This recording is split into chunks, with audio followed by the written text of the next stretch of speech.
প্রতি নিঃশ্বাসে নাম তোমার লেখা আমার প্রভু দয়াময়। পুরো জীবন জুড়ে আমি গুনাহের পাহাড় উঁচু করে যাই। হুজুর এ কি করলেন আপনি? আর কি দুনিয়াতে গান ছিল না? আর কি কোনো সুর ছিল না? আপনাকে মুভির সুরই নকল করতে হবে? আমি অবাক হচ্ছি যে এই সুরটি নকল করার জন্য এই হুজুররা কতবার এই গানটি শুনেছে। নাউজুবিল্লাহ মিন যালিক। যেখানে মিউজিক শোনা হারাম, সেখানে এরকম একটি মুভির গান। আল্লাহু আকবার। আসুন এ সম্পর্কে আলেমরা কি বলে আমরা জেনে নেই। আদৌ কি এরকম অন্য মুভির গানের সুর নকল করে গজল গাওয়া জায়েজ হবে কিনা? কিছু কিছু আমাদের লোকজন আছেন অমুক হিন্দি গান, তমুক বাংলা গান, ফেমাস গান, সেটার সাথে মানে কম্পেয়ার করে তারা সুন্দর ইসলামিক গান উপহার দিয়েছেন। মানে গান হিন্দি, তার সুরে তিনি পুরা লাইন বাই লাইন মিলিয়ে সুন্দর একটা ইসলামিক গান দিয়েছেন। ইসলাম এত বড় এতিম মিসকিনের দরবারে পৌঁছায় নাই যে ওই হিন্দি গানের সুর দিয়ে আপনারে গান বানান লাগবে। কিন্তু কোনো এক শিল্পীর নকল করা, কণ্ঠ নকল করা, যাতে মনে হয় যেন এই ফিল্মের সেই গানটাই গাইছে, এটা জায়েজ না।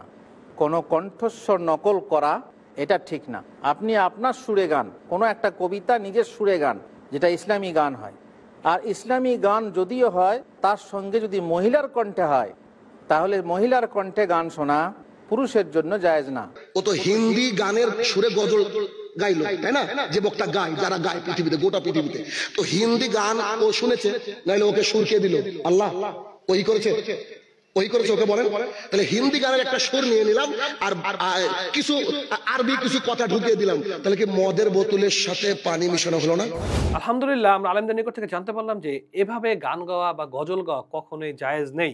যদি আপনাকে আল্লাহ সুবহানাহু ওয়া তাআলার গজল গাইতে হয়, যদি আপনি রাসূলের শানে আপনি নাত গাইতে চান, তাহলে অবশ্যই আপনার নিজস্ব সুরে গাইতে হবে, যেটার মধ্যে থাকবে না কোনো অশ্লীলতা, যেটার মধ্যে থাকবে না অন্য কোনো মুভি দেখার বা গান শোনার অনুপ্রেরণা। কারণ এই গজলটি যদি কেউ শুনে, তাহলে মানুষ চিন্তা করবে সে বরবাদ গানটা কিরকম, একটু শুনে দেখি তো আসলেও এইরকম হলো কিনা, এটার মতো সেম হলো কিনা, বা এটার মতো কতটুকু নকল করেছে একটু শুনি।